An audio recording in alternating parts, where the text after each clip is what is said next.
Sórí ìkànnì olóyè Sunday Adéyẹmọ Ìgbòho ṣàbàbá wà nínú igbó Ìgangan, àmọ́ tó ìyàlẹ́nu ló jẹ́ fún wa nígbà tá a rí pé Nigeria Army wọ́n kó mọ́tò wọn mẹ́jọ wọ́n sì bẹ̀rẹ̀ sí ní fi lé olóyè Sunday Adéyẹmọ Ìgbòho kiri pé kò gbọ́ lọ dé ọ̀dọ̀ àwọn Fúlàní, lẹ́yìn tó fi hàn wá gbangba wípé ìjọba àpapọ̀ ìjọba Muhammadu Buhari ló lọ́wọ́ nípa ìpànìyàn tó ń lọ ní ìlú Ìgangan àti nílẹ̀ Káàárọ̀ Oòjíire. Gbogbo èèyàn ọmọ Yorùbá, èèyàn ọmọ Káàárọ̀ Oòjíire, ẹ dìde ẹ má sùn o. Olóyè Sunday Adéyẹmọ Ìgbòho ṣà ló ń lọ yìí tí àwọn Fúlàní tí ẹ ti bẹ̀rẹ̀ sí ní pa ìyàrá. Ṣé rí i pé ó ti dójú ẹ̀ báyìí o? Olóyè Sunday Ìgbòho ó ti gbéra o pé àwọn ń lọ sí ìlú Ìgangan káwọn olọmọ kan tó ń ṣẹlẹ̀ ń bẹ̀ gan-an. Bàbá olóyè Sunday Ìgbòho ojú òní tì yín o, àyún lọ àyún bọ̀ ni o láṣẹ Èdùmàrè. Èyí tó wá jẹ́ ìyàlẹ́nu ń bẹ̀ ni wípé ọkọ̀ àwọn mì ìyẹn àwọn ológun bíi 8 ọ̀tọ̀ọ̀tọ̀ ló tẹ̀lé olóyè Sunday Ìgbòho. Àmọ́ yìí tán fẹ́ ṣe ń bẹ̀ o, ṣé ká sọ pé wọ́n fẹ́ dáàbò bo aráàlú Ìgangan ni, àbí wọ́n fẹ́ dáàbò bo olóyè Sunday Ìgbòho, àbí wọ́n wá kọjú ìjà dá olóyè Sunday Ìgbòho? Kò yé wa o. Tẹ́ ẹ̀ bá gbàgbé, nígbà tí ìṣẹ̀lẹ̀ yìí máa ṣẹlẹ̀ nílùú Ìgangan ìyẹn ní ọjọ́ Saturday, àwọn operation boss wọ́n wà ń bẹ̀ o, ṣùgbọ́n gẹ́gẹ́ bí nǹkan tá a gbọ́, gbogbo wọn pátá Fúlàní Haúsá ni wọ́n. Ìlú ta ti ní àmì tírú bàjẹ́ yìí dẹ̀ ṣẹlẹ̀ tó báyìí, tán pààyàn tó báyìí, tá a wá rẹ́nì kankan láti dá wọn dúró. Ọlọ́pàá ò sí ń bẹ̀ láti dá wọn dúró, àmì gan fúnra ẹ̀ ò sí ń bẹ̀ láti dá wọn dúró. Ẹ jẹ́ ká bèèrè wa, kí ni wàá ní ìwúlò wọn o? Kí ni kókó iṣẹ́ tí wọ́n ń ṣe fún wa gan lórílẹ̀‐èdè Nàìjíríà yìí?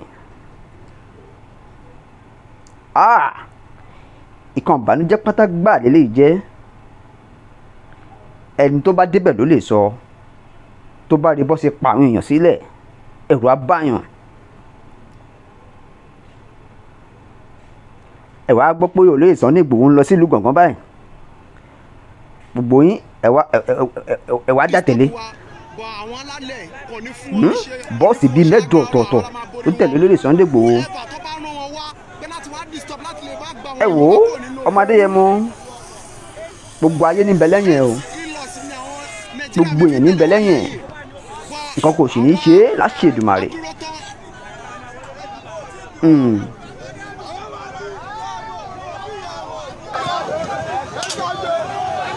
Tí ẹ bá wo ẹ̀yìn lẹ́yìn lọ́hùn yẹn, ẹ rí lọ́sùn tí súnmọ́ wa, bọ̀ gbogbo ẹ̀ tó ṣe lọ ni a máa fi wọ̀nyí.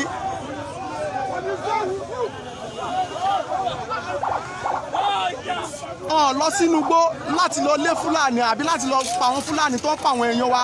Wọ́n fẹ́ máa disturb àwa. Àwọn alálẹ̀ yóò ní gbà kọ́ tó débi tá a wà, àwọn alálẹ̀ máa ti pa gbogbo wọn sínú ibi tó wà lẹ́yìn lọ́hùn yẹn.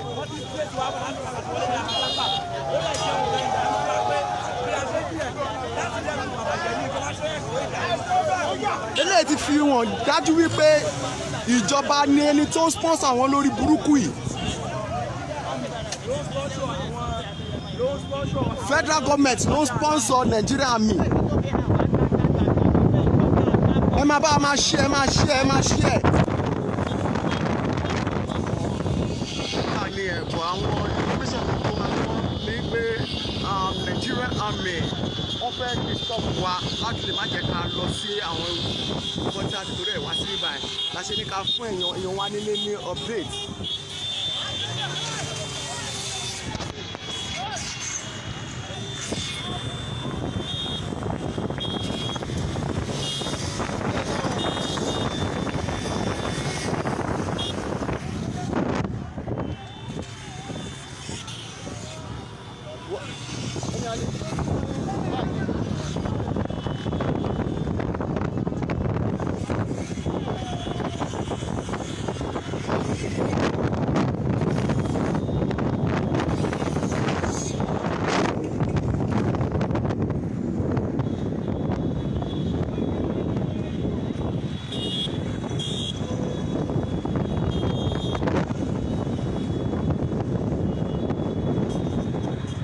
máa share ẹ máa share.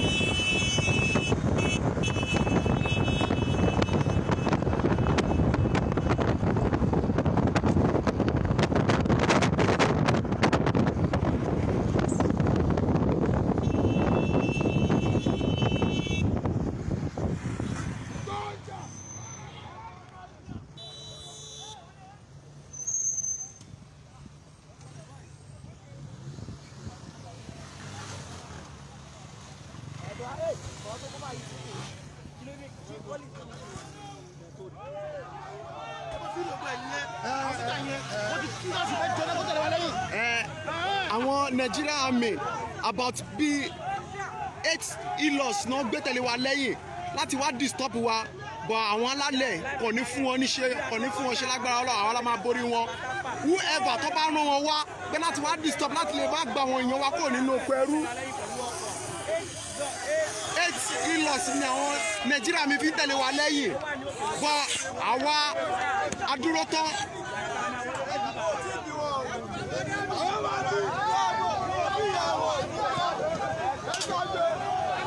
Tí ẹ bá wo ẹ̀yìn lẹ́yìn lọ́hùn yẹn ẹ rí lọ́sùn tí súnmọ́ wa bọ̀ gbogbo ẹ̀ tó ṣe lọ ni a máa fi wọ̀nyí.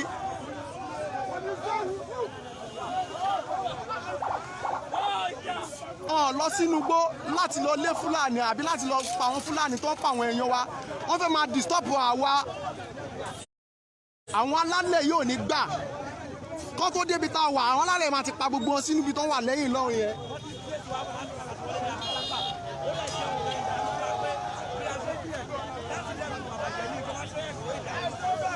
eléyìí ti fi hàn dájú wípé ìjọba ni ẹni tó ń sponsor àwọn lórí burúkú yìí.